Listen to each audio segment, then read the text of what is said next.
1 Samuel chapter 13, Holman Christian Standard Bible. Saul was 30 years old when he became king, and he reigned 42 years over Israel. He chose 3,000 men from Israel for himself. 2,000 were with Saul at Michmash and in Bethel's hill country, and 1,000 were with Jonathan in Gibeah of Benjamin. He sent the rest of the troops away, each to his own tent. Jonathan attacked the Philistine garrison that was in Geba, and the Philistines heard about it. So Saul blew the ram's horn throughout the land, saying, "Let the Hebrews hear." And all Israel heard the news. Saul has attacked the Philistine garrison, and Israel is now repulsive to the Philistines. And the troops were summoned to join Saul at Gilgal. The Philistines also gathered to fight against Israel 3,000 chariots, 6,000 horsemen, and troops as numerous as the sand on the seashore. They went up and camped at Michmash, east of Bethaven. The men of Israel saw that they were in trouble because the troops were in a difficult situation. They hid in caves, thickets, among the rocks, and hid in holes and cisterns. Some Hebrews even crossed the Jordan to the land of Gad and Gilead. Saul, however, was still at Gilgal, and all his troops were gripped with fear. He waited 7 days for the anointed time that Samuel had set. Samuel didn't come to Gilgal, and the troops were deserting him. So Saul said, "Bring me the burnt offering and the fellowship offerings." Then he offered the burnt offering. Just as he finished offering the burnt offering, Samuel arrived.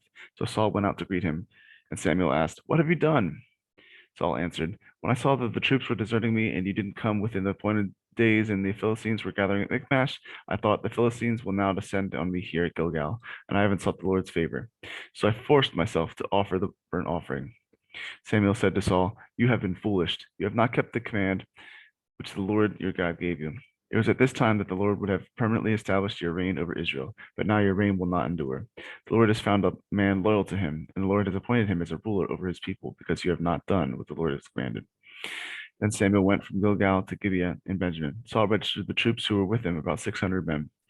Saul, his son Jonathan, and the troops who were with him were staying at Gibeah of Benjamin, and the Philistines were camped at Michmash.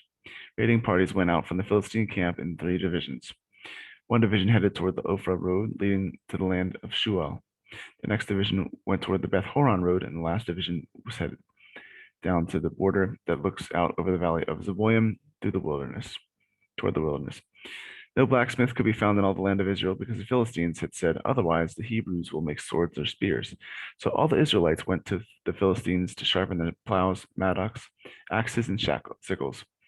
The price was 2/3 of a shekel for plows and mattocks, and 1/3 of a shekel for pitchforks and axes, and for putting a point on an ox goad. So on the day of battle, not a sword or spear could be found in the hand of any of the troops who were with Saul and Jonathan. Only Saul and his son Jonathan had weapons. Now a Philistine garrison took control of the pass at Michmash.